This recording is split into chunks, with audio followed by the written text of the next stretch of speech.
For amplified relief, replace your next bottle of CBD with CBK1. CBK1 is a patented anti-inflammatory formulation designed to be faster acting, stronger, and longer lasting than traditional CBD. Perfect for anyone dealing with chronic and acute pain to athletes looking to gain a competitive edge. Shop capsules and topicals at cbk1.com. Free shipping to all 50 U.S. states, third-party lab tested for safety, and 100% THC free, derived from U.S. grown hemp. cbk1.com. Inauthenticity. Today we're going to take a look at an article from Weed Maps about a celebrity guide to cannabis brands. So what, if any, celebrity brands have been the most successful so far? Well, we're going to dive into that coming up. It's only entertainment. Welcome back to The Talking Hedge. I'm Josh Kincaid, capital markets analyst and host of your Cannabis Business Podcast. According to an article from Benzinga titled, "What if any celebrity cannabis brands have been the most successful so far?" They're saying that in selected studies, celebrity endorsements have produced an average of 4% increase. But at the time, it doesn't appear that that's the case in the U.S. cannabis market.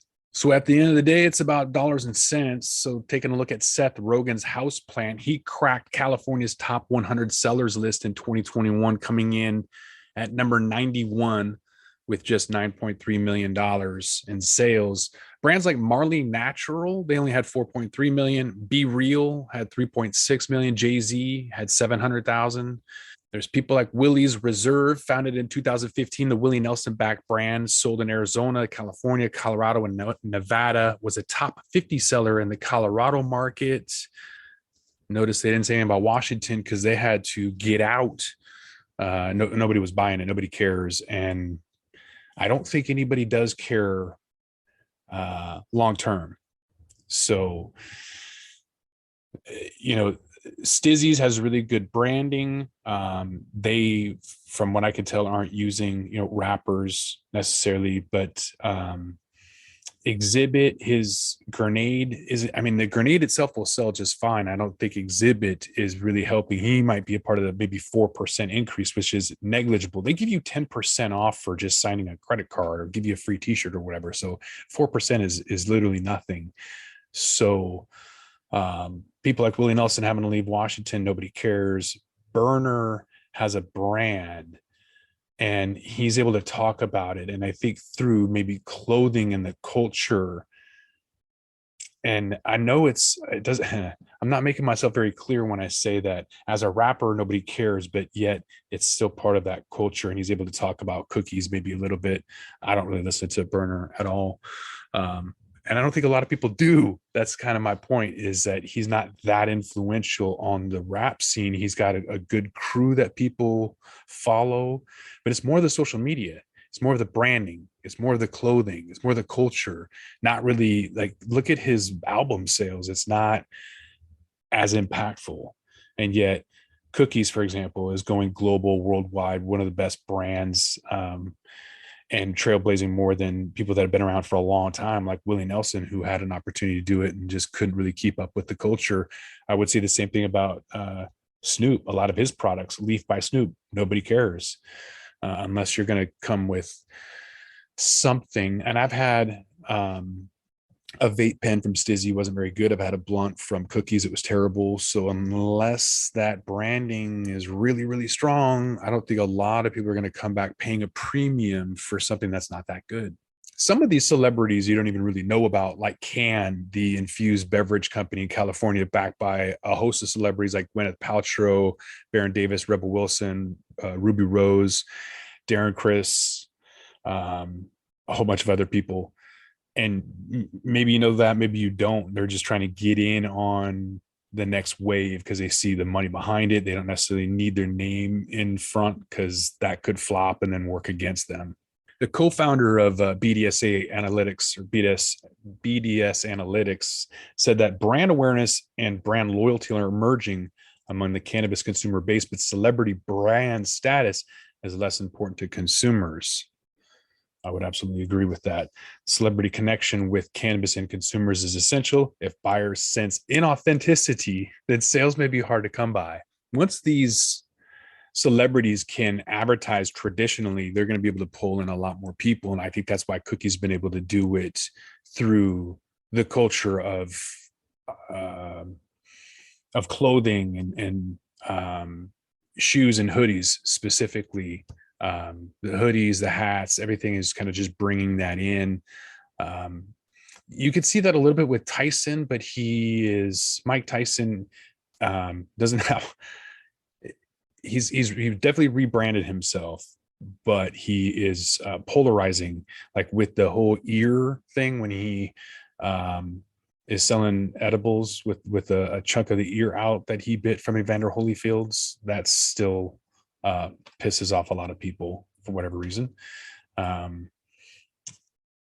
There's people like Systems of a Down Basis has a company 22 Red.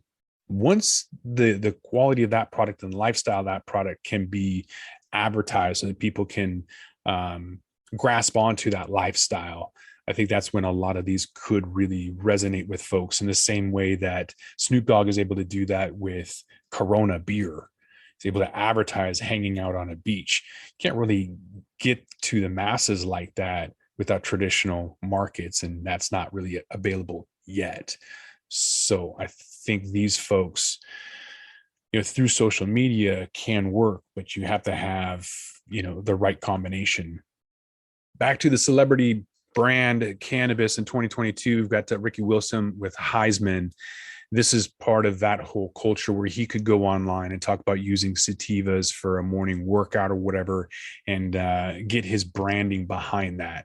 So a lot of people that could then buy his merch, whatever it's hoodies or workout gear or whatever. I think the lifestyle, which is a lot of what the cannabis cafes are going to do to the culture. I think that's going to be a huge part about that. That's why I've been fighting with that in this state of Washington with the Class C felony on maintaining and operating a marijuana lounge, fighting it for the Seattle Super Chronic Cafe, and being on a committee, the chair of the committee to overturn that felony, writing the bill to do that, because cafes are going to be the heart and soul of the industry, and where a lot of these brands could thrive and have a lot of product demos and swag sales and things like that. So I think with traditional advertising, being able to consume in a cannabis cafe or lounge or some kind of a hospitality type arrangement, brands like Heisman will make mainstream easily, just like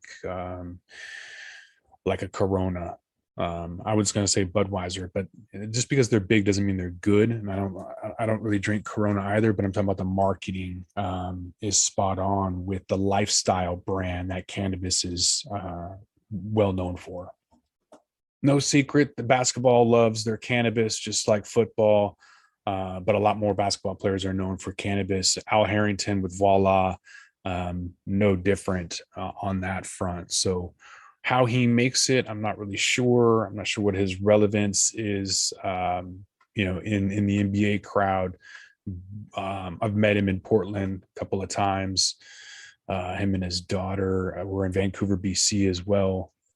We've talked about Burner and Cookies, the brand, probably one of the best at marketing and expanding and scaling and getting their name out there.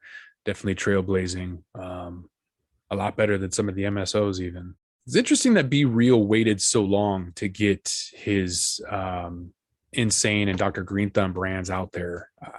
I think he should have probably jumped in. I think Wu-Tang should have jumped in right in the very beginning. The individuals definitely are and will. But I'm wondering if some of these guys just waited too long. I guess the reason I say that is like, what influence do they have right now? I know that some of the guys from Wu-Tang specifically were out there trying to talk to Gary V, and trying to ask him how to become relevant. And he's like, you guys are dope. Just keep making albums. And they're kind of tired of it, whatever. They don't want to keep doing that. And so makes me wonder what other avenues they're able to attract followers for this? Is it still going to be, the Instagrams, but then cannabis gets blocked all the time? So how are they going to do it? I don't know. I got a lot of questions about celebrity cannabis brands. I don't think they're going to last unless they're currently relevant, but then their record label and everybody else has a problem. So it only seems like retired athletes or we're, self-independent producers and artists. I don't know. Haven't had Khalifa Kush. Don't know if it's any good. I wouldn't put my name on something that wasn't consistently good. So hopefully these guys are doing that, but I highly doubt it. It's probably, anybody in the CBD game, I look at that as kind of snake oil. Same thing with psychedelics, people rushing in, carpetbaggers and get highs, trying to just make money and get high in the process, not really caring about how to produce anything good, especially with psychedelics. They don't know how to scale that up at all. They didn't know how to do it in cannabis either. And some of these guys are suffering. So to put your name behind it so early on in a game says a lot. So with Wiz Khalifa kind of waiting, hopefully he's got the right distributors and producers, processors, retailers, all of the combos that you need to have a good market. Hopefully he's got that. Otherwise, how long can a brand be successful? Because every artist kind of goes away, no matter how big they are, they kind of fade away eventually. And if he doesn't have a good quality product behind him, who cares? Say the same thing about Lil Wayne and Ultra Premium or Method Man. Jam Master J's, those would have been good if he was still around. Those look pretty fun. Jim Belushi in Oregon with Belushi Farms, Bella Thorne with Forbidden Flowers. Talked about Seth Rogen.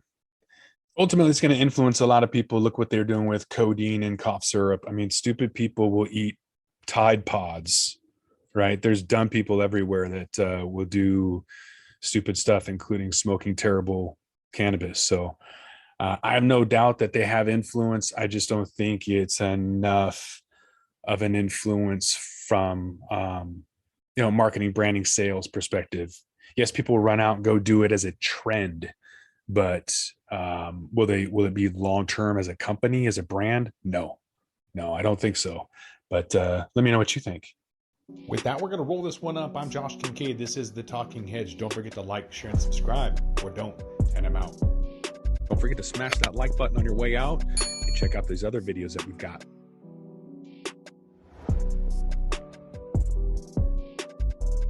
How do cannabis CEOs balance growth and optimization strategies? What is THCO, Delta-10, and CBNA, and why should you care about these minor cannabinoids?